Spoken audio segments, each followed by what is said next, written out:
Welcome to Del Rio, I can't explain exactly what it is.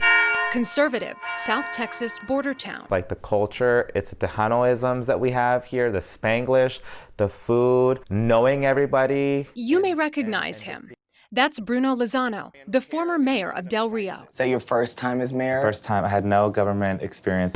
This is also Bruno Lozano. More on this in a moment. Serving 4 years in office from 2018 to 2022, there were a lot of firsts that came with his election. The most politics that I had done was just vote. That's pretty much it.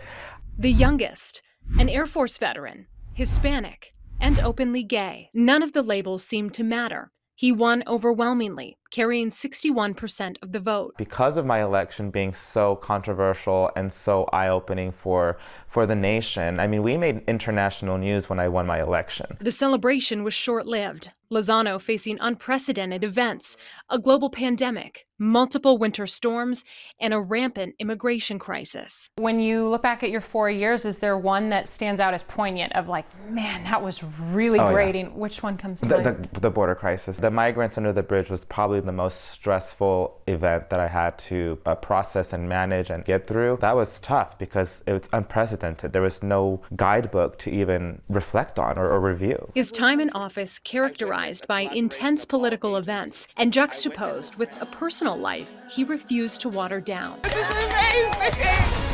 This was Bruno's first time in drag. Lozano making his drag debut during his time as mayor. You know, I have a public life and then I also have a private life, and I'm not ashamed of either. And I think that's something that, we should all aspire to be. The footage is from an HBO show called We're Here, a reality show highlighting inclusivity in small-town America through the performance of drag. Small towns, for the longest time, have been considered we're ignorant in small towns, where we're small-minded. And now you see Del Rio on a show, and there's like, wow, the small towns can be diverse? Wait, people are scratching their heads. Like, what is happening?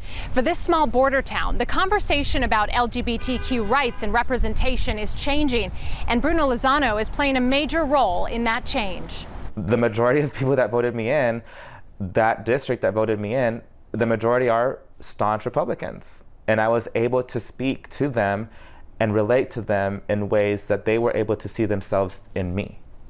And I think that's very important to understand. While Del Rio is more synonymous with immigration problems than being at the forefront of LGBTQ rights, representation in small-town America is growing. For Lozano, life looks a bit different these days. I completed my term in June 2022, and I have taken a needed break, a needed mental health break. He's enjoying life as a flight attendant, spending time with his family, and gardening. What's next for you? Do you know? I appreciate, the expectation. Are you going to continue to hire office? I do plan on it, but I'm going to go on my own time, my own timeline, when I feel the time is right for me to put my name on a new ballot. I think people got to stay tuned. That was perfect.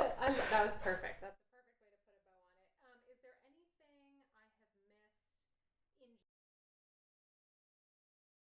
missed In Del Rio, Simone De Alba.